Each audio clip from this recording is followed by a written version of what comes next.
Jelajahi cara baru mendapatkan informasi. Download Metro TV Extend sekarang.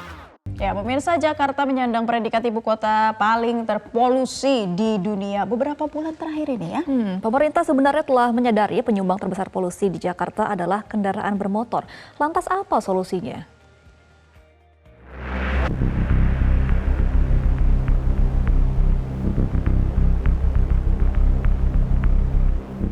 Secara rutin, ibu kota Jakarta masuk dalam daftar ibu kota paling terpolusi di dunia versi IQR, lembaga penelitian kualitas udara yang berbasis di Swiss. Kendaraan menjadi penyumbang polusi terbesar di Jakarta. Kualitas udara yang buruk di DKI Jakarta dan sekitarnya turut menyebabkan Presiden Joko Widodo mengalami batuk selama 4 minggu, termasuk saat berpidato pada penyampaian RUU APBN 16 Agustus lalu. Presiden Joko Widodo terdengar mengalami batuk saat berpidato dalam acara penyampaian RUU APBN 2024 dan nota keuangan di gedung DPR 16 Agustus lalu. Presiden Joko Widodo sendiri diketahui sudah 4 minggu menderita batuk. Hal tersebut sebelumnya telah dikonfirmasi oleh Menteri Pariwisata dan Ekonomi Kreatif Sandiaga Salahuddin Uno. Dokter menyampaikan ada kontribusi udara yang tidak sehat yang menyebabkan batuk yang diderita Presiden. Karena Presiden sendiri sudah batuk, katanya sudah hampir 4 minggu.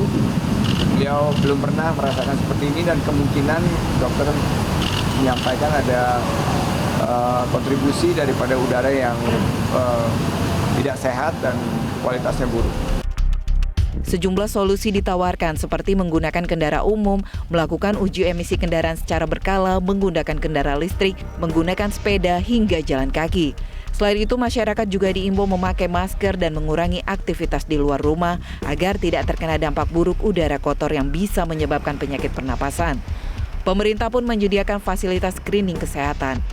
Ada screening untuk mengetahui faktor risiko penyakit tidak menular, kemudian juga ada screening untuk mengetahui risiko terjadinya penyakit pernapasan obstruktif kronis ya atau PPOK, dan kemudian juga ada upaya lain termasuk juga pada bayi balita itu penting untuk diberikan imunisasi.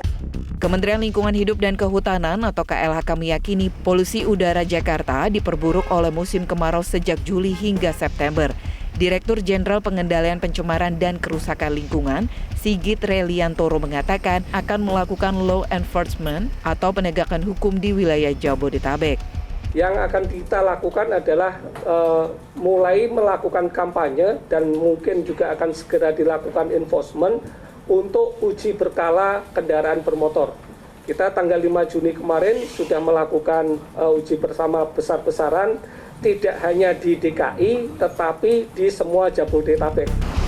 Sementara itu, menurut ekonom sekaligus Direktur Center of Economics and Law Studies, Bima Yudhistira menyebut, untuk mengendalikan polusi udara maka yang harus didorong oleh pemerintah khususnya Jakarta adalah investasi transportasi publik dan membatasi operasional pembangkit listrik tenaga uap berbasis batubara yang dapat digantikan dengan investasi energi terbarukan. Jadi kalau tujuannya adalah mengendalikan polusi udara yang ada di Jakarta, maka yang harus didorong harusnya adalah dorong investasi transportasi publik yang lebih banyak, terutama transportasi publik yang sifatnya adalah last mile atau feeder.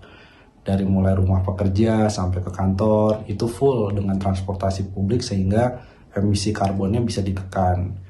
Berikutnya lagi, Jakarta kan dikepung oleh banyak sekali PLTU batubara, mau tidak mau punya kontribusi terhadap polusi udara di Jakarta.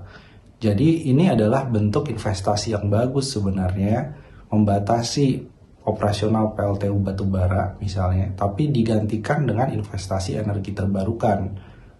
Dan yang berikutnya lagi adalah proses industri, kawasan industri, baik di Jakarta dan di sekitar Jakarta, di Banten, kemudian di Jawa Barat, ini harus mulai masuk pada fase dekarbonisasi.